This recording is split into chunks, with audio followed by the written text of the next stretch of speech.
ಓಂ ಶ್ರೀ ಗುರುಭ್ಯೋ ನಮಃ ಹರಿ ಓಂ.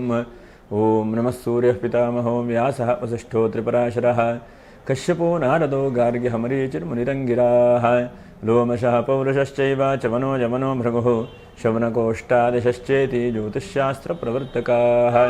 ನಮೋ ಋಷಿಭ್ಯಃ ನಮೋ ಮಹದ್ಭ್ಯಃ. ಪ್ರಿಯ ವೀಕ್ಷಕರೇ, ಭಗವಂತ ಶುಭವನ್ನುಂಟು ಮಾಡಲಿ. ಆತ್ಮೀಯರೇ, ವಿಶೇಷವಾಗಿ ಈ ಜೂನ್ ತಿಂಗಳಲ್ಲಿ ನೋಡಿ ಮಿಥುನ ರಾಶಿಯವರಿಗೆ ಹೇಗಿದೆ ಮಾಸ ಭವಿಷ್ಯ ಎಂಬುದನ್ನು ನಾವು ತಿಳ್ಕೊಳ್ಳೋಣ. ನೋಡಿ, ರಾಶಿಯಲ್ಲಿ ರವಿ ಬುಧರು ರಾಶಿಯಲ್ಲಿ, ಹಾಗೆ ಎರಡನೇ ರಾಶಿಯಲ್ಲಿ ಗುರು ಶುಕ್ರರು. ಬಹಳ ಮುಖ್ಯವಾಗಿ ಎರಡನೇ ರಾಶಿಯಲ್ಲಿ ಗುರು ಶುಕ್ರರು, ತೃತೀಯ ರಾಶಿಯಲ್ಲಿ ಕೇತು, ಹಾಗೆ ನಿಮ್ಮ ರಾಶಿಯಿಂದ ದಶಮ ರಾಶಿಯಲ್ಲಿ ಶನೇಶ್ವರನು, ಭಾಗ್ಯ ರಾಶಿಯಲ್ಲಿ ರಾಹು, ಹಾಗೆ ಏಕಾದಶ ರಾಶಿಯಲ್ಲಿ ಕುಜ. ಹೀಗೆಲ್ಲ ಒಂದು ಗ್ರಹಸ್ಥಿತಿ ಇದೆ. ಮೃಗಶಿರಾ ನಕ್ಷತ್ರ 3-4ನೇ ಪಾದ, ಹಾಗೆ ಆರ್ದ್ರಾ ನಕ್ಷತ್ರ 1, 2, 3, 4ನೇ ಪಾದ, ಪುನರ್ವಸು ನಕ್ಷತ್ರ 1, 2, 3ನೇ ಪಾದ. ನೀವು ವಿಡಿಯೋ ಮುಗಿವರೆಗೂ ಕೂಡ ನೀವು ನೋಡ್ತಾ ಇರಿ. ನಕ್ಷತ್ರ ಪರಿಹಾರಗಳು ಏನು ಎಂಬುದನ್ನು ಕೂಡ ತಿಳ್ಕೊಳ್ಳುವಂತಹ ಒಂದು ಪ್ರಯತ್ನವನ್ನು ಮಾಡೋಣ. ಅಂದರೆ ಆ ನಕ್ಷತ್ರಾಧರತೆ ಪಾಪಂ ಯೋಗಾದ್ರೋಗ ನಿವಾರಣಂ. ನಮ್ಮ ಪಾಪಗಳೆಲ್ಲ ಕ್ಷೀಣವಾಗಿ ಆ ನಕ್ಷತ್ರದ ಉಪಾಸನೆ, ನಕ್ಷತ್ರ ದೇವತಾ ಆರಾಧನೆಯಿಂದ ಮನುಷ್ಯನಿಗೆ ಬಹಳಷ್ಟು ಶುಭವಾದಂಥ ಫಲಗಳಾಗ್ತದೆ ಎಂಬಂಥದ್ದು ಗ್ರಂಥಕರ್ತರ ಅರ್ಥ. ಹಾಗಾಗಿ ಇದು ನಾವು ಹೇಳುವಂಥದ್ದು ಗೋಚಾರ ಫಲ. ಹಾಗೆ ನಿಮ್ಮ ದಶಾಭುಕ್ತಿಗಳ ಮೇಲೆ, ಜಾತಕದ ಮೇಲೆ ಸ್ವಲ್ಪ ಇದು ಫಲಗಳು ವ್ಯತ್ಯಾಸ ಬರಬಹುದು. ನಾ ಹಿಂದೆ ಹೇಳಿರುವಂತಹ ಗ್ರಹಸ್ಥಿತಿಗಳ ಮೇಲೆ ಇದು ಹೇಳ್ತಾ ಇರುವಂತಹದ್ದು. ಹಾಗಾಗಿ ಈ ತಿಂಗಳು ನೋಡಿ ವಿಶೇಷವಾಗಿ ನಮಗೆ ಅಧಿಕ ಜ್ಯೇಷ್ಠ ಮಾಸ. ಅಧಿಕ ಮಾಸ ಅಂತಂದರೆ ದೇವತಾ ಪೂಜೆ, ಪುನಸ್ಕಾರ, ಆರಾಧನೆ, ಉಪಾಸನೆ ಮಾಡಲಿಕ್ಕೆ ಬಹಳ ಉತ್ತಮವಾದಂಥ ಒಂದು ಮಾಸ. ಹಾಗಾಗಿ ಎಲ್ಲಾದರೂ ತೀರ್ಥ ಸ್ನಾನಗಳನ್ನು ಮಾಡುವಂಥದ್ದು, ಮತ್ತು ಎಷ್ಟು ಸಾಧ್ಯ ಆಗುತ್ತೋ ಅಷ್ಟು ಅನುಷ್ಠಾನವನ್ನು ಮಾಡುವಂಥದ್ದು, ಸತ್ಪಾತ್ರರಿಗೆ ದಾನ ಮಾಡುವಂಥದ್ದು, ಹೀಗೆ ಒಳ್ಳೊಳ್ಳೆ ಕೆಲಸಗಳನ್ನು, ಒಳ್ಳೊಳ್ಳೆ ರೀತಿಯಾದಂಥ ಅವಕಾಶಗಳನ್ನು ಮಾಡ್ತಾ ಇರಬೇಕು. ಅದು ಬಹಳ ಶುಭವಾದಂಥ ಅವಕಾಶಗಳು. ಎಷ್ಟೋ ಸಲ ನಾವು ಅಂದ್ಕೊಳ್ತಾ ಇರ್ತೇವೆ ಒಳ್ಳೊಳ್ಳೆ ಕೆಲಸ ಕಾರ್ಯಗಳನ್ನು ಮಾಡಬೇಕು, ಒಳ್ಳೆ ರೀತಿಯಾಗಿ ಪ್ರಯತ್ನಗಳನ್ನು ಮಾಡಬೇಕು ಅಂದ್ಕೊಳ್ತಾ ಇರ್ತೇವೆ. ಆದರೂ ಕೂಡ ನಷ್ಟವಾಗುತ್ತೆ. ಆದ್ದರಿಂದ ಅಧಿಕ ಮಾಸ 1ನೇ ತಾರೀಕಿಂದ 15ನೇ ತಾರೀಕಿನವರೆಗೂ ಕೂಡ ಸಿಗುತ್ತದೆ. 4ನೇ ತಾರೀಕಿಗೆ ಸಂಕಷ್ಟರ ಚತುರ್ಥಿ, 11ನೇ ತಾರೀಕಿಗೆ ಸರ್ವೇಶಾಂ ಏಕಾದಶಿ ಇದೆ, 15ನೇ ತಾರೀಕಿಗೆ ಷಡಶೀತಿ ಪುಣ್ಯಕಾಲ ಅಂದರೆ ಮೀನ ಸಂಕ್ರಾಂತಿಯೂ ಕೂಡ ಇದೆ. ಹಾಗೆ ಅನಂತರದಲ್ಲಿ 16ನೇ ತಾರೀಕಿನ ನಿಜಜ್ಯೇಷ್ಠ ಮಾಸ. 16ನೇ ತಾರೀಕಿಂದ ಒಳ್ಳೆಯ ಕೆಲಸ ಕಾರ್ಯಗಳನ್ನು, ಉಪನಯನ, ಮದುವೆ, ಹೀಗೆ ಬೇರೆ ಬೇರೆ ಪ್ಲ್ಯಾನ್ಗಳನ್ನು, ಹುಡುಗ ಹುಡುಗಿ ನೋಡುವುದು, ಮ್ಯಾಚಿಂಗ್ ನೋಡುವುದು, ಏನೋ ಒಂದು ಒಳ್ಳೆಯ ಕೆಲಸ ಕಾರ್ಯಗಳನ್ನು ಮಾಡಬೇಕು ಅಂದರೆ ಅದಕ್ಕೆ ಪ್ರಯತ್ನ ಮಾಡಿ, ಸುಮ್ಮನೆ ಕೂತ್ಕೊಳ್ಳಿಕ್ಕೆ ಹೋಗಬೇಡಿ. 25ಕ್ಕೆ ನಿರ್ಜಲ ಏಕಾದಶಿ ಹೇಳುವಂಥದ್ದು, 27ಕ್ಕೆ ಶನಿ ಪ್ರದೋಷ, 29 ಭೂಮಿ ಹುಣ್ಣಿಮೆ, ಅಂದರೆ 29ನೇ ತಾರೀಕು ಹುಣ್ಣಿಮೆ ಇದೆ ಹೇಳುವಂಥದ್ದು. ಹಾಗಾಗಿ 16ನೇ ತಾರೀಕಿಂದ ಏನಾದರೂ ಒಳ್ಳೆಯ ಕೆಲಸ ಕಾರ್ಯಗಳನ್ನು ಪ್ಲ್ಯಾನ್ ಮಾಡಿಕೊಳ್ಳಿ. ಹೀಗೆಲ್ಲ ಇದೆ. ಈ ತಿಂಗಳಲ್ಲಿ ಶುಭವಾದಂತಹ ದಿನಾಂಕಗಳು ಯಾವುದಪ್ಪ ಅಂತಂದರೆ, ಒಂದು ಪಂಚಮಿ ಚೆನ್ನಾಗಿದೆ, 19ನೇ ತಾರೀಕು ಅಶ್ಲೇಷ ನಕ್ಷತ್ರ ಇದೆ. ಅಶ್ಲೇಷ ನಕ್ಷತ್ರ ಅನಂತರದಲ್ಲಿ ಮಘ ನಕ್ಷತ್ರ ಒಳ್ಳೆಯದು 3 ಗಂಟೆ ಮೇಲೆ. ಇನ್ನು ದಶಮಿ 24ನೇ ತಾರೀಕಿಗೆ ಇದು ಒಳ್ಳೆಯದಿದೆ. ಹಾಗಾಗಿ ಇದು 2 ದಿವಸದಲ್ಲಿ ಏನಾದರೂ ಪೂಜೆ ಪುನಸ್ಕಾರ ಏನು ಸಾಧ್ಯ ಆಗುತ್ತೋ ಅದನ್ನು ಮಾಡಿಕೊಳ್ಳುವಂಥ ಪ್ರಯತ್ನವನ್ನು ಮಾಡಿ. ಇನ್ನು ಏನು ನೀವು ಯೋಚನೆ ಮಾಡ್ತಾ ಇರ್ತೀರಿ ಮಿಥುನ ರಾಶಿಯವರು, ಒಂದಂತಕ್ಕೆ ಗ್ರಹಸ್ಥಿತಿ ಚೆನ್ನಾಗಿದೆ, ಗುರುಬಲ ಬಂದಿದೆ ಹೇಳಿ ಹೇಳ್ತಾ ಇದ್ದಾರೆ, ಗುರುಬಲ 2ನೇ ರಾಶಿಯಲ್ಲಿದೆ, ಏನಪ್ಪ ಅಂಥೇಳಿ ಯೋಚನೆ ಮಾಡ್ತಾ ಇರ್ತೀರಿ ಅಲ್ವಾ. ಆದರೆ ಕೆಲವೊಂದಷ್ಟು ಕೆಲಸಗಳು ನಿಮ್ಗೆ ಗೊತ್ತಾಗದೇ ಇದ್ದಾಗ ಆಗ್ತಾ ಇದೆ, ಅದು ನಿಮ್ಗೆ ಗೊತ್ತಾಗ್ತಾ ಇಲ್ಲ. ಯಾಕಂದರೆ ದೊಡ್ಡ ಪ್ರಮಾಣದಲ್ಲಾದರೆ ಮನುಷ್ಯನಿಗೆ ಬಹಳ ಮುಖ್ಯವಾಗಿ ಗೊತ್ತಾಗ್ತದೆ ಅಲ್ವಾ. ಸಣ್ಣದಾದರೆ ಏನೂ ಗೊತ್ತಾಗೋದಿಲ್ಲ ಅದು ಅಲ್ವಾ. 10 ರೂಪಾಯಿ ಬಂದು 100 ರೂಪಾಯಿ ಬಂದರೂ ಗೊತ್ತಾಗೋದಿಲ್ಲ. 1,000, 10,000, 50,000 ಬಂದರೆ ಓಹೋ ನನಗೆ ಹಣ ಬಂದಿದೆ ಅಂಥೇಳಿ ಗೊತ್ತಾಗುತ್ತೆ. ಯಾಕಂದರೆ ಇವತ್ತಿನ ಇನ್ಫ್ಲೇಷನ್ ರೇಟು ಹಾಗೇ ಇದೆ. ಒಟ್ಟಿನಲ್ಲಿ ಸಣ್ಣ ಪ್ರಮಾಣದಲ್ಲಿ ಎಲ್ಲ ಬದಲಾವಣೆಗಳನ್ನು ಭಗವಂತ ಕೊಡ್ತಾ ಇದ್ದಾನೆ. ಒಂದನೇದಾಗಿ ಬಹಳ ಮುಖ್ಯವಾಗಿ ರಾಶಿಯಲ್ಲಿರುವಂಥ ಬುಧ ಮತ್ತು ರವಿಯು ಉದ್ಯೋಗದಲ್ಲಿ ಏನೋ ಒಂದು ಸ್ಥಿರತೆಯನ್ನು ಕೊಡಲಿಕ್ಕೆ ಪ್ರಯತ್ನ ಮಾಡ್ತಾ ಇದ್ದಾರೆ. ಹಾಗೆ ಅದನ್ನು ಪಡ್ಕೊಳ್ಳಿ. ಹೊರದೇಶಕ್ಕೆ ಹೋಗುವಂಥದ್ದು, ಈ ದೇಶದಲ್ಲಿರುವಂಥದ್ದು ಏನೋ ಒಂದು ಉದ್ಯೋಗದ ಕನಸು ಅಂತ ಹೇಳ್ತೇವಲ್ವ, ಆ ಉದ್ಯೋಗದ ಕನಸೆಲ್ಲೋ ಒಂದು ಕಡೆಗೆ ಲಾಭದಾಯಕವಾಗಿ ಆಗ್ತಾ ಇದೆ. ಇದು ಬಹಳ ಒಳ್ಳೆಯದಾದಂಥದ್ದು. ಹಾಗೆ ಎರಡನೇದಾಗಿ ಧನಸ್ಥಾನದಲ್ಲಿ ಗುರು ಇದ್ದಾನೆ, ಎಲ್ಲೋ ಒಂದು ಕಡೆಗೆ ಹಿಂದೆ ಹೂಡಿಕೆ ಮಾಡಿರುವಂಥದ್ದು, ಅಥವಾ ಯಾರಿಗೋ ಕೊಟ್ಟಂತಹದ್ದು, ಅಥವಾ ಯಾವುದೊಂದು ಭೂಮಿ ತೆಗೆದುಕೊಳ್ಬೇಕು ಅಂತಂದರೆ ಅದೆಲ್ಲ ಸ್ವಲ್ಪ ಒಳ್ಳೆಯ ಥರದಲ್ಲಿ ಆಗುವಂಥ ಸಾಧ್ಯತೆಗಳಿದ್ದಾವೆ. ಹಣಕಾಸಿನಲ್ಲೆಲ್ಲೋ ಒಂದು ಕಡೆಗೆ ಸಮಾಧಾನ, ತೃಪ್ತಿ, ನೆಮ್ಮದಿ ಸಿಗುವಂತಹ ಸಾಧ್ಯತೆಗಳಿದ್ದಾವೆ. ಎಲ್ಲೋ ಬ್ಯಾಂಕಿಗೆ ಕಟ್ಟಬೇಕಪ್ಪ ಲೋನನ್ನು, ಏನು ಮಾಡಬೇಕು ಅಂತಂದರೆ ಬ್ಯಾಂಕಿಗೂ ಲೋನ್ ಕಟ್ಟಲಿಕ್ಕಾಗತ್ತೆ. ಬ್ಯಾಂಕು ಕೂಡ ಪರವಾಗಿಲ್ಲಪ್ಪ ಅಂಥೇಳಿ ಬ್ಯಾಂಕಿನವರು ಇನ್ನೊಂದಷ್ಟು ಲೋನ್ ಕೊಡಲಿಕ್ಕೆ ನಿಮ್ಗೆ ಸಪೋರ್ಟ್ ಮಾಡ್ತಾರೆ. ಯಾಕಂದರೆ ಬಹಳ ಕೈ ಬಾಯಿ ಶುದ್ಧ ಇರುವಂಥ ವ್ಯಕ್ತಿಗಳಲ್ವ. ಎಷ್ಟೇ ಅಂತಂದರೆ ಮಿಥುನ ರಾಶಿ ಅಂತಂದರೆ ಲೆಕ್ಕಾಚಾರದ ಜನ. ನೀವು 10 ರೂಪಾಯಿ ಕೊಡೋದಾದರೂ ಲೆಕ್ಕಾಚಾರ, 10 ರೂಪಾಯಿ ವಾಪಸ್ ತೆಗೆದುಕೊಳ್ಳೋದಾದರೂ ಲೆಕ್ಕಾಚಾರ. ಹಾಗಾಗಿ ಲೆಕ್ಕಾಚಾರದ ವ್ಯಕ್ತಿಗಳಾಗಿರೋದ್ರಿಂದ ಸ್ವಲ್ಪ ಮಟ್ಟಿಗೆ ನಿಮಗೆ ಏನಾಗ್ತಾ ಇದೆ, ಪ್ರಶಸ್ತವಾಗಿ ಒಂದು ಒಳ್ಳೆ ರೀತಿಯಾದಂಥ ಫಲ, ಒಳ್ಳೆ ರೀತಿಯಾದಂಥ ಅವಕಾಶಗಳು ನಿಮಗೆ ಕಾಣ್ತಾ ಇದೆ, ಬರ್ತಾ ಇದೆ. ಇದು ಒಳ್ಳೆಯದು, ಅದಕ್ಕೇನು ನೀವು ವರಿ ಮಾಡಬೇಡಿ. ಹಾಗೆ ರಾಶಿಯಲ್ಲಿ ರವಿಯೂ ಕೂಡ ಇದ್ದಾನೆ. ಗೌರ್ಮೆಂಟಿನ ವ್ಯಕ್ತಿಗಳಿರಬಹುದು, ರಾಜಕೀಯ ವ್ಯಕ್ತಿಗಳಿರಬಹುದು, ನಿಮಗೆಲ್ಲ ಎಲ್ಲೋ ಒಂದು ಕಡೆಗೆ ಸಮಾಧಾನ, ಎಲ್ಲೋ ಒಂದು ಕಡೆಗೆ ಹೆಸರು, ಕೀರ್ತಿ, ಲಾಭ ಹೀಗೆಲ್ಲ ಬರ್ತಾ ಇದೆ ಅಂಥೇಳಿ ಅನ್ನಿಸ್ತದೆ. ಅದು ಒಳ್ಳೆಯದೇ. ರಾಶಿಯಲ್ಲಿ ಬುಧಾದಿತ್ಯ ಯೋಗ ಆಗಿದೆ, ಸಪ್ತಮ ರಾಶಿಗೆ ದೃಷ್ಟಿ ಇದೆ. ಹಾಗಾಗಿ ಏನೋ ಒಂದು ವಿವಾಹ ಆಗಿ ಸ್ವಲ್ಪ ಕಿರಿಕಿರಿ ಆಗಿದ್ದರೆ ಅಥವಾ ಪುನಃ ವಿವಾಹಕ್ಕೆ ಪ್ರಯತ್ನ ಮಾಡ್ತಾ ಇದ್ದರೆ ಎಲ್ಲೋ ಒಂದು ಕಡೆಗೆ ಅವಕಾಶಗಳು ಸಿಗ್ತಾ ಹೋಗ್ತದೆ. ಗುರು ಶುಕ್ರರು ಎರಡೂ ಗ್ರಹಗಳಿದ್ದಾರೆ ನೋಡಿ. ಈ ತಿಂಗಳಲ್ಲಿ ಎಷ್ಟೆಷ್ಟು ನಿಮಗೆ ಈ ಮದುವೆ ವಿಷಯಕ್ಕೆ ಸಪೋರ್ಟ್ ಇದೆ ಅಂತೇಳಿ ಹೇಳ್ತೇವೆ. ನೀಚಾರಿ ಭಾಂಶೋ ಭೃಗುದೇವ ಪೂಜ್ಯೋ ಎಂಬುದಾಗಿ ಗ್ರಂಥಗಳೆಲ್ಲ ಹೇಳ್ತದೆ ಶಾಸ್ತ್ರ. ಒಂದು ಗುರು, ಇನ್ನೊಂದು ಶುಕ್ರ, ಇನ್ನೊಂದು ಕುಜ, ಇದು 3 ಗ್ರಹಗಳು ವಿವಾಹವನ್ನು ಕೊಡ್ತಾರೆ ಎಂಬುದಾಗಿ ಗ್ರಂಥಗಳಲ್ಲಿ. ಹಾಗೆ ನೋಡ್ಲಿಕ್ಕೆ ಹೋದ್ರೆ 2ನೇ ರಾಶಿಯಲ್ಲಿ ಗುರು ಶುಕ್ರ 2 ಗ್ರಹಗಳಿದ್ದಾರೆ, ದೇವಗುರು, ದೈತ್ಯಗುರು. ಇನ್ನೊಮ್ಮೆ ಕುಜನೂ ಕೂಡ ಏಕಾದಶದಲ್ಲಿದ್ದಾನೆ ನಿಮಗೆ. ಹಾಗಾಗಿ ವಿವಾಹಕ್ಕೆಲ್ಲ ಕೊಡಬೇಕು. ವಿವಾಹದ ಪ್ರಯತ್ನವನ್ನು ಬಹಳ ಚೆನ್ನಾಗಿ ಪ್ರಯತ್ನ ಮಾಡಿ. ಪ್ರಯತ್ನವನ್ನು ಮಾಡಿಲ್ಲ ಅಂದರೆ ಏನೂ ಮಾಡಲಿಕ್ಕಾಗೋದಿಲ್ಲ. ಪ್ರಯತ್ನಗಳು ಚೆನ್ನಾಗಾಗಬೇಕು.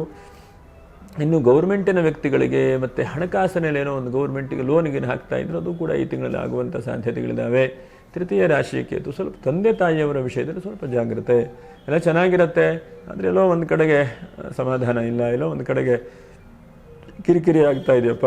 ಯಾಕಂದರೆ ಅವರ ಆರೋಗ್ಯಕ್ಕೆ ಸ್ವಲ್ಪ ಕ್ಷೀಣವಾಗ್ತಾ ಇದೆ. ಸರಿಯಾದಂಥ ಆರೋಗ್ಯ, ಸರಿಯಾದಂತಹ ದೃಢವಾದಂಥ ಬಲಿಷ್ಠವಾದಂಥ ಅವಕಾಶಗಳಾಗ್ತಾ ಇಲ್ಲ. ಏನು ಮಾಡಲಿ, ಹೀಗೆ ಇಂತಹ ಒಂಥರ 10 ಚಿಂತೆ, ಟೆನ್ಷನ್ಗಳು ಬಹಳ ಬರ್ತಾ ಇದೆ ನಿಮಗೆ. ಎಲ್ಲ ಚೆನ್ನಾಗಿದ್ದರೂ ಕೂಡ ಎಲ್ಲೋ ಒಂದು ಟೆನ್ಷನ್ನು, ಎಲ್ಲೋ ಒಂದು ಸಮಾಧಾನ ಇಲ್ಲ. ಏನು ಮಾಡಬೇಕು ಅಂತೇಳಿ ಗೊತ್ತಾಗ್ತಾ ಇಲ್ಲ. ಹಾಗಾಗಿ ಹಿರಿಯರ ವಿಷಯದಲ್ಲೂ ಸ್ವಲ್ಪ ಜಾಗೃತೆ ವಹಿಸ್ಕೊಳ್ಳುವಂಥ ಪ್ರಯತ್ನ. ಇನ್ನೂ ಭಾಗ್ಯದ ರಾಹು, ವಿದೇಶದಿಂದ ಹಣಕಾಸು ಬರುವಂಥದ್ದು, ವಿದೇಶದ ಕೆಲಸ ಮಾಡುವಂಥದ್ದು, ಆನ್ಲೈನಲ್ಲೇನೋ ಒಂದಷ್ಟು ಹಣಕಾಸು ಬರುವಂಥದ್ದು. ಎಷ್ಟೋ ಸಲ ಏನಾಗಿದೆ ಅಂತಂದರೆ, ನಾವು ಯಾವುದೋ ಒಂದು ಕಂಪ್ನಿ ಕೆಲಸ ಮಾಡ್ತಾ ಇರ್ತೇವೆ, ಅದು ಯಾವುದೋ ದೇಶದಲ್ಲಿರುತ್ತೆ. ನಾವು ಕೆಲಸ ಮಾಡೋದನ್ನು ನೋಡಿ ನಮಗೆ ಹಣವನ್ನು ಹಾಕ್ತಾರೆ. ಹಾಗಾಗಿ ಅಂತಹ ಆನ್ಲೈನು ಸ್ವಲ್ಪ ಈ ತಿಂಗಳಲ್ಲಿ ಸ್ವಲ್ಪ ಜಾಸ್ತಿ ಆಗುವಂಥ ಸಾಧ್ಯತೆಗಳಿದೆ. ಭಾಗ್ಯದ ರಾಹು ನಿಮ್ಮಲ್ಲೇ ಇರುವಂತಹ ಕೆಲವೊಂದಷ್ಟು ಕಾಯಿಲೆ ಕಸಾಯಗಳು ಅಂತೇಳಿ ಹೇಳ್ತೇವೆ. ಯಾವ್ಯಾವುದೋ ತೊಂದರೆ ತಾಪತ್ರೆಗಳು ಶಾರೀರಿಕವಾಗಿದೆ, ಅಂತಹ ತೊಂದರೆ ತಾಪತ್ರೆಗಳನ್ನು ಭಗವಂತ ಪರಿಹಾರ ಮಾಡಿ ಸ್ವಲ್ಪ ಆರೋಗ್ಯದ ಕಡೆಗೆ ನಿಮ್ಮನ್ನು ಕರ್ಕೊಂಡು ಹೋಗಬಹುದು. ಯಾಕಂದರೆ ಆರೋಗ್ಯಂ ಪ್ರದದಾತುನೋ ದಿನಕರಃ, ಸೂರ್ಯ ಇದ್ದಾನೆ ಆರೋಗ್ಯ ಸ್ಥಾನದಲ್ಲಿ, ಅಂದರೆ ನಿಮ್ಮ ರಾಶಿಯಲ್ಲಿದ್ದಾನೆ. ಹಾಗಾಗಿ ಆ ಸೂರ್ಯ ಏನೋ ಒಂದು ಕಡೆ ಆರೋಗ್ಯ ಕೊಡಲಿಕ್ಕೆ ಪ್ರಯತ್ನ ಮಾಡಬಹುದು. ಏನೋ ಸೊಂಟದ ನೋವು, ಬೆನ್ನು ನೋವು, ಕತ್ತು ನೋವು, ಹೀಗೆಲ್ಲ ನೋವು ಬರ್ತಾ ಇದ್ದರೆ ಆ ನೋವು ಹಂತವಾಗಿ ಸ್ವಲ್ಪ ಕಡಿಮೆ ಆಗುವ ಹಾಗೆ ಅಥವಾ ಚಿಕಿತ್ಸೆಗಳು ಸಿಗುವ ಹಾಗೆ ಆ ಭಗವಂತ ಮಾಡಬಹುದು. ನೋಡಿ, ಎಷ್ಟೋ ಸಲ ಚಿಕಿತ್ಸೆ ಮಾಡಿದ್ರೂ ನಮ್ಗೆ ಉಪಯೋಗ ಆಗುವುದಿಲ್ಲ. ಹಾಗಾಗಿ ಚಿಕಿತ್ಸೆ ಮಾಡಿಸುವಂಥದ್ದು ಆಗುವಂಥ ಪ್ರಯತ್ನಗಳು ಚೆನ್ನಾಗಿ ಆಗಬಹುದು. ಏಕಾದಶದ ಕುಜನಿಂದ ಚಿಂತನೆ ಮಾಡಲಿಕ್ಕೆ ಹೋದರೆ ಸ್ವಲ್ಪ ಭೂಮಿ ವ್ಯಾಪಾರ ವ್ಯವಹಾರದಲ್ಲಿ ಚೆನ್ನಾಗಾಗುವಂಥದ್ದು, ಮತ್ತು ಹೂಡಿಕೆ ಮಾಡುವಂಥ ಅವಕಾಶಗಳು ಚೆನ್ನಾಗಿ ಬರುವಂಥದ್ದು. ಹೂಡಿಕೆ ಮಾಡಿ ಅನಂತರದಲ್ಲಿ, ಯಾಕಂದರೆ ಪಂಚಮ ರಾಶಿಗೆ ಕುಜನ ದೃಷ್ಟಿ, ಸ್ವಲ್ಪ ಸಾಲಗಳನ್ನು ಕೂಡ ತೀರಿಸ್ತೀರಿ ಈ ತಿಂಗಳಲ್ಲಿ. ಹಣಕಾಸು ಒಂದು ಬರುತ್ತೆ, 2ನೇ ರಾಶಿಯ ಗುರು ಇದ್ದಾನೆ. ಹಾಗಾಗಿ ಎಲ್ಲೋ ಒಂದು ಕಡೆಗೆ ಹಣಕಾಸಿನ ವೃದ್ಧಿ ಆಗ್ತದೆ. ದುಡ್ಡಿಗೆ ಚಿಂತೆ ಮಾಡುವಂಥದ್ದು ಬೇಡ. ಆದರೂ ಕೂಡ ಎಲ್ಲೋ ಒಂದು ಕಡೆಗೆ ಪಂಚಮಕ್ಕೆ ಕುಜನ ದೃಷ್ಟಿ, ಸಾಲ ತೀರಿಸುವಂಥದ್ದು ಮತ್ತು ಪುನಃ ಸಾಲ ಮಾಡಿಕೊಳ್ಳುವಂಥ ಪ್ರಯತ್ನಗಳು ಕೂಡ ಆಗೋಗ್ತದೆ. ಅದು ಮಾಡಲಿಕ್ಕೆ ಹೋಗಬೇಡಿ. ಒಂದು ಸಲ ಸಾಲ ತೀರಿಸ್ತೇನೆ ಅಂತ ಸಂಪೂರ್ಣವಾಗಿ ಅದು ಮುಗಿಸಿಬಿಡಬೇಕು. ಪುನಃ ಸಾಲ ತೀರಿಸೋದು, ಪುನಃ ಒದ್ದಾಟ ಮಾಡೋದು ಮಾಡಲಿಕ್ಕೆ ಹೋಗಬಾರ್ದು. ಎಲ್ಲೋ ಒಂದು ಕಡೆಗೆ ಅದು ಕೆಲಸ ಮುಗಿಸ್ತೇನೆ ಆಗ್ತದೆ ಅಂತಂದರೆ ಅದು ಮುಗಿಸಿಬಿಡಬೇಕು. ಇಲ್ಲ ಅಂತಾದರೆ ನಮ್ಮ ಜೀವನದಲ್ಲಿ ಪುನಃ ಋಣದಿಂದ ಮತ್ತು ಹೊರಗಡೆ ಬರುವುದೇ ಕಷ್ಟ ಆಗಿ ಹೋಗ್ತದೆ. ಇನ್ನು ದಶಮದ ಶನೇಶ್ವರನಿಂದ ಏನು ನಿರೀಕ್ಷೆ ಮಾಡಬಹುದು? ಒಂದಂತಕ್ಕೆ ವಾಹನದಲ್ಲೂ ಕೂಡ ಅನುಕೂಲತೆಗಳನ್ನು ಕೊಡ್ತಾನೆ. ಮತ್ತು 12ನೇ ರಾಶಿಗೆ ಶನೇಶ್ವರನ ದೃಷ್ಟಿ ಇದೆ. ಹಾಗಾಗಿ ಏನು ಮಾಡಿ ಅಂತಂದರೆ, ಸ್ವಲ್ಪ ಯಾವುದೋ ಒಂದು ಜಮೀನಲ್ಲಿ ಸಣ್ಣ ಪುಟ್ಟ ಸಮಸ್ಯೆಗಳಾಗಿದ್ದರೆ ಅಥವಾ ಯಾವುದೋ ಒಂದು ವ್ಯಕ್ತಿಗಳನ್ನು ನೀವು ಪುನಃ ತೊಂದರೆ ಕೊಡ್ತಾ ಇದ್ದರೆ ಅದನ್ನು ಸ್ವಲ್ಪ ದೇವರನ್ನು, ಭಗವಂತನನ್ನು ಮೊರೆ ಹೋಗುವಂಥದ್ದು ಒಳ್ಳೆಯದು. ಯಾಕಂದರೆ ಮನೆ ಕಟ್ತಾ ಇರ್ತವೆ, ಏನೋ ಒಂದು ಅರ್ಧ ಅಡಿಯಲ್ಲಿ ಹಿಂದೆ ಮುಂದೆ ಪಕ್ಕದವರೇ ಈ ಕಡೆ ಎಡ್ಕೊಂಡು ಕಟ್ಟಿರ್ತಾರೆ. ನೀವು ಮನೆ ಕಟ್ಟುವಾಗ ಬಂದು ಕಿರಿಕಿರಿ ಬಂದು ಬರ್ತಾ ಇರ್ತದೆ ಅಲ್ವಾ? ಹಾಗಾಗಿ ಅಂತಹ ಕಿರಿಕಿರಿ ಆಗಿದ್ದರೆ, ಯಾಕಂದರೆ ಚತುರ್ಥಕ್ಕೆ ಶನಿಯ ದೃಷ್ಟಿ ಇದೆ, ನಿಮಗೆಲ್ಲ ಇದೆ ಮಿಥುನ ರಾಶಿಯವರಿಗೆ. ಆದರೆಲ್ಲೋ ಒಂದು ತಲೆನೋವು ಬರುವಂಥದ್ದು. ಎಲ್ಲ ಚೆನ್ನಾಗಿ ಖುಷಿಯಾಗಿ ಎಲ್ಲರೂ ಕೂಡ ಇರ್ತಾರೆ. ಆದರೆ ನಿಮಗೆ ಹೊಟ್ಟೆ ನೋವು, ಸರಿಯಾಗಿ ಯಾಕೆ ಊಟ ತಿಂಡಿ ಮಾಡಲಿಕ್ಕಾಗ್ತಾ ಇಲ್ಲ, ಸರಿಯಾಗಿ ನನಗೆ ಆಹಾರ ತೆಗೆದುಕೊಳ್ಳಿಕ್ಕಾಗ್ತಾ ಇಲ್ಲ, ತುಂಬ ಹೊಟ್ಟೆಯಲ್ಲಿ ತ್ರಾಸಾಗ್ತಾ ಇದೆಯಪ್ಪ ಅಂಥೇಳಿ ನಿಮ್ಗೆ ಅನಿಸುವಂಥದ್ದು. ಹಾಗಾಗಿ ಚತುರ್ಥರ ಶನೇಶ್ವರನ ದೃಷ್ಟಿ ಇದ್ದರೆ ನಿಮ್ಮ ಆಹಾರದಲ್ಲಿ ಒಂದು 5-6 ವಿಷಯ ಜಾಗ್ರತೆ. ಒಂದು, ನಿಮ್ಮ ಆಹಾರ ಹೊಟ್ಟೆಯ ವಿಷಯದಲ್ಲಿ ಸ್ವಲ್ಪ ಜಾಗ್ರತೆ. 2ನೇದಾಗಿ, ನೀವು ಬಹಳಷ್ಟು ಜನಕ್ಕೆ ಉಪಕಾರ ಮಾಡುವಂಥ ಮನಸ್ಥಿತಿ ಇದೆ. ಆದರೂ ಕೂಡ ಕೆಲವೊಂದು ಸಲ ನಾವು ಒಳ್ಳೇದು ಮಾಡಿಕೊಂಡು, ಅದು ಹೇಳ್ತಾರಲ್ಲ, ಕೋಲು ಕೊಟ್ಟು ಹೊಡೆಸ್ಕೊಂಡ್ರು ಅಂತೇಳಿ ಹೇಳ್ತಾರೆ, ನಿಮಗೆ ಕೇಳಿರ್ತೀರಿ. ಹಾಗಾಗಿ ನಾವು ಎಷ್ಟು ಮಾಡಬೇಕು ಅಷ್ಟು ಒಳ್ಳೆತನದಲ್ಲಿ ಒಳ್ಳೆಯದನ್ನು ಮಾಡಬೇಕು. ಜಾಸ್ತಿ ಅತಿ ಸರ್ವತ್ರ ವರ್ಜಯೇತ್ ಎಂಬುದಾಗಿ ಹೇಳಿದ್ದಾರೆ. ಅತಿಯಾಗಿ ಯಾವುದನ್ನು ಮಾಡಲಿಕ್ಕೆ ಹೋಗಬಾರ್ದು. ಎಷ್ಟು ಸಾಧ್ಯ ಆಗುತ್ತೋ ಅಷ್ಟು ಒಳ್ಳೆಯದನ್ನೇ ಮಾಡಲಿಕ್ಕೆ ಹೋಗಬೇಕು. ಹಾಗೆ ಮೂರನೇದಾಗಿ ಬಹಳ ಮುಖ್ಯವಾಗಿ ಸ್ವಲ್ಪ ನೀರಿಂದ ಈ ತಿಂಗಳಲ್ಲಿ ತೊಂದರೆ ಬರಲಿಕ್ಕಿದೆ. ಹಾಗಾಗಿ ನೀರಿನ ಪ್ರಯಾಣ, ನೀರಿನಲ್ಲಿ ಹೋಗುವಾಗ ಇದೆಲ್ಲ ಸ್ವಲ್ಪ ಜಾಗ್ರತೆ ವಹಿಸ್ಕೊಳ್ಳಿ. ನಾಲ್ಕನೇದಾಗಿ ನಿಮ್ಮ ಮಕ್ಕಳ ವಿಷಯದಲ್ಲಿ ತುಂಬ ಕೇರ್ ತೆಗೆದುಕೊಳ್ಬೇಕು, ಆದರೆ ಸ್ವಲ್ಪ ಜಾಗ್ರತೆಯನ್ನು ಕೂಡ ವಹಿಸ್ಕೊಳ್ಬೇಕು. ಯಾಕಂದರೆ ಇಡೀ ದಿವಸ ಓದಬೇಕು ಅನ್ನೋದು ನಿಜ, ಆದರೆ ಹೇಗೆ ಓದ್ತಾ ಇದ್ದಾರೆ, ಮನಸ್ಸಿಟ್ಟು ಓದ್ತಾ ಇದ್ದಾರೋ ಇಲ್ಲೋ ಅಂತ ಹೇಳಿ ನೋಡಬೇಕು. ಓದಬೇಕು ಇಡೀ ದಿವಸ ಪುಸ್ತಕ ಇಟ್ಕೊಂಡು ತಲೆಗೆ ಹತ್ತೋದಿಲ್ಲ. ಫ್ರೆಶ್ ಆಗಿ ಮನಸ್ಸಿದ್ದಾಗ ಮಾತ್ರ ಓದಿದ್ರೆ ತಲೆಗೆ ಹತ್ತುತ್ತದೆ ಅಲ್ವಾ. ಹಾಗಾಗಿ ಎಲ್ಲದಕ್ಕಿಂತ ಬಹಳ ಮುಖ್ಯವಾದಂಥ ಮನಸ್ಸು.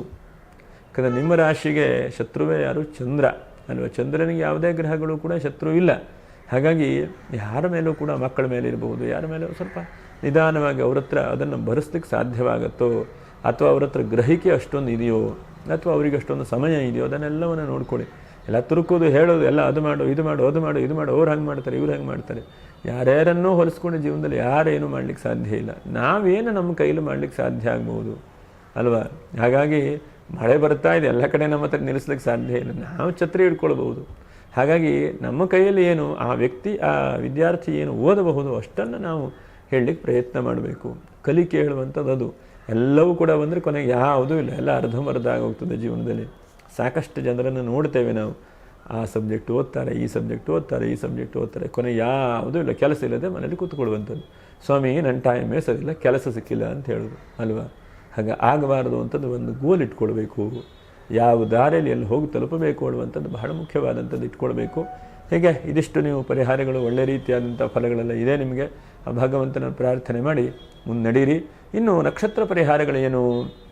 ಒಂದು ಮೃಗಶಿರ ನಕ್ಷತ್ರ 3-4ನೇ ಪಾದ, ಅಧಿಕ ಮಾಸ ಇದೆ. ಅಧಿಕ ಮಾಸದಲ್ಲಿ ಎಷ್ಟು ಸಾಧ್ಯ ಆಗುತ್ತೋ ಅಷ್ಟು 15ನೇ ತಾರೀಕಿನವರೆಗೂ ಕೂಡ 33 ಸಂಖ್ಯೆಯ ದಾನಗಳನ್ನು ಮಾಡುವಂಥದ್ದು, ಅಥವಾ 33 ಸಂಖ್ಯೆಯಲ್ಲಿ ನಿಮ್ಮ ಕೈಯಲ್ಲಿ ಏನು ಸಾಧ್ಯ ಆಗುತ್ತೋ ಅದನ್ನು 33 ಜಪ ಮಾಡಿ, ಅಥವಾ 33 ಸಲ ವೃಕ್ಷಕ್ಕೆ ಪ್ರದಕ್ಷಿಣೆ ಮಾಡಿ. ಇದು ಬಹಳ ಪುರುಷೋತ್ತಮ ಮಾಸ ಅಂತೇಳಿ ಹೇಳ್ತಾರೆ. ಇದು ಮತ್ತೆ ಸಿಗಬೇಕು, ಇನ್ನು ಮತ್ತೆ 3 ವರ್ಷ ಹೋಗಬೇಕು ನಮಗೆ. 3 ವರ್ಷ ಆದಮೇಲೆ ಮತ್ತೆ ಪುನಃ ನಮಗೆ ಅಧಿಕ ಮಾಸ ಅಂತೇಳಿ ಸಿಗುತ್ತದೆ. ಹಾಗಾಗಿ 33 ಸಂಖ್ಯೆಯ ಆರಾಧನೆಯನ್ನು ಮಾಡಿಕೊಳ್ಳಿ. ಇನ್ನು ಆರ್ದ್ರ ನಕ್ಷತ್ರದವರು ನೋಡಿ, ಪ್ರತಿನಿತ್ಯವೂ ಕೂಡ ಸಾಧ್ಯ ಇದ್ದರೆ 1ನೇ ತಾರೀಕಿಂದ 15ನೇ ತಾರೀಕಿನವರೆಗೆ, ಈ ತಿಂಗಳಲ್ಲಿ 15 ದಿವಸ ಸಿಗೋದು ಅಧಿಕ ಮಾಸ ನಮಗೆ. ಹಾಗಾಗಿ ಮರ್ಯಾದೆ ಇದ್ದ ಹಾಗೆ ಒಂದೇನಾದ್ರು ಒಂದು ವೃಕ್ಷಕ್ಕೆ ಪ್ರದಕ್ಷಿಣೆ ಮಾಡುವಂಥದ್ದು, ಅಥವಾ ಒಂದು ದೇವಸ್ಥಾನಕ್ಕೆ ಪ್ರತಿನಿತ್ಯವೂ ಹೋಗಿ ನಮಸ್ಕಾರ ಮಾಡುವಂಥದ್ದು, ಶುದ್ಧವಾದಂತಹ ಮಡಿ ಆಚಾರದಿಂದ ಮಾಡಬೇಕು. ಯಾಕಂದರೆ ದೇವರ ಕೆಲಸ ಮಾಡುವಾಗ ಶುದ್ಧವಾದಂಥ ಒಂದು ರೀತಿಯಲ್ಲೇ ಮಾಡಬೇಕು, ಹೇಗೋ ಮಾಡುವಂಥದ್ದಲ್ಲ. ನಾವು ನಮ್ಮ ವಿಧಿಯನ್ನು ಕರೆಕ್ಟ್ ಇಟ್ಕೊಂಡು ಮಾಡುವಂಥ ಪ್ರಯತ್ನ. ಇನ್ನು ಪುನರ್ವಸು ನಕ್ಷತ್ರ ನೋಡಿ, ಹುಣ್ಣಿಮೆ ಬರಲಿಕ್ಕಿದೆ. 29ನೇ ತಾರೀಕಿಗೆ ಹುಣ್ಣಿಮೆ ಇದೆ. ಈ ಹುಣ್ಣಿಮೆ ದಿವಸ ನೀವು ಲಕ್ಷ್ಮೀನಾರಾಯಣ ಹೃದಯವನ್ನು ಶ್ರವಣ ಮಾಡಿ, ಅಥವಾ ಲಕ್ಷ್ಮೀನಾರಾಯಣ ಸ್ತೋತ್ರವನ್ನು ಕೇಳಿ, ಅಥವಾ ಎಲ್ಲಾದರೂ ಸತ್ಯನಾರಾಯಣ ಸ್ವಾಮಿ ಪೂಜೆ ಮಾಡ್ತಾ ಇದ್ದಾರೆ ಅಂತಂದ್ರೆ ಅಲ್ಲಿ ಹೋಗಿ ನಿಮ್ಮ ಕೈಲಾದಂಥ ಸೇವೆಯನ್ನು ಕೊಡುವಂಥ ಪ್ರಯತ್ನವನ್ನು ಮಾಡಿ. ಸತ್ಯನಾರಾಯಣನ ವಿಷ್ಣುದೇವರನ್ನು 29ನೇ ತಾರೀಕಿಗೆ ಪುನರ್ವಸು ನಕ್ಷತ್ರದವರು ಆರಾಧನೆ ಮಾಡಿ. ಇದಿಷ್ಟು ಈ ನಕ್ಷತ್ರಕ್ಕೆ ಮತ್ತು ವಿಶೇಷವಾದಂತಹ ರಾಶಿಯ ಪರಿಹಾರಗಳು, ಫಲಗಳು. ಒಟ್ಟಿನಲ್ಲಿ ಯಾರು ಸಬ್ಸ್ಕ್ರೈಬ್ ಮಾಡಿಲ್ಲ ಅಂತವರು ಸಬ್ಸ್ಕ್ರೈಬ್ ಮಾಡಿ, ಲೈಕನ್ನು ಮಾಡಿ, ಶೇರನ್ನು ಮಾಡಿ ಅಂತ ಹೇಳ್ತಾ ಮತ್ತೆ ಮುಂದಿನ ವಿಡಿಯೋದಲ್ಲಿ ಭೇಟಿ ಮಾಡೋಣ. ನಮಸ್ಕಾರ. ಲೋಕಾ ಸಮಸ್ತ ಸುಖಿನೋ ಭವಂತು, ಸಮಸ್ತ ಸನ್ಮಂಗಲಾನಿ ಭವಂತು. ನಮಸ್ಕಾರ.